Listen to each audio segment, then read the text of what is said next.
Anybody and everybody can put hands into a body and change a body.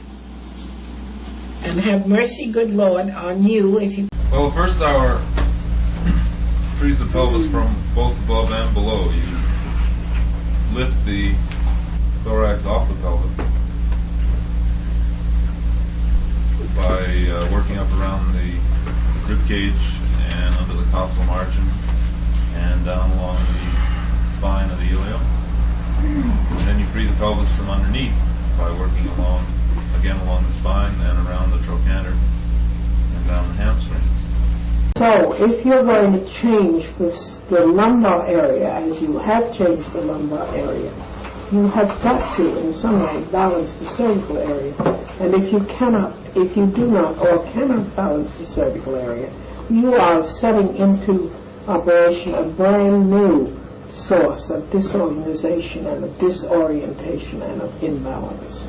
Lying on the floor, now being one of the horizontals, you begin to see the transverse horizontals come out, because the transverse horizontals are the outward and visible sign of the inward and spiritual verticality.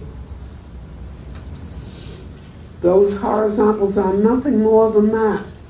Underscoring the fact that the pelvis has to adjust to the legs, because the other end of the legs are unadjustable. They have to be parallel, horizontal.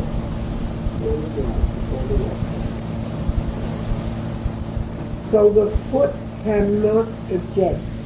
Impatient with him. And he looked at me once in a kindly old fashion, and he said, "Well, doctor, there's just one thing you forgot. In your prescription, you didn't put in any compound essence of time."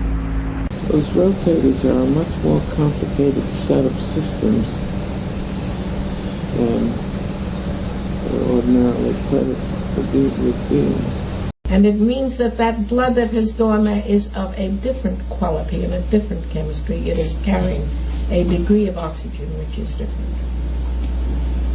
and which is going to act as a food, as to remove waste, etc., etc. So that the fact that I hope that in the back of your head, at the end of every hour, you are looking with very considerable care at the possibility of taking the material that you had freed and putting it together.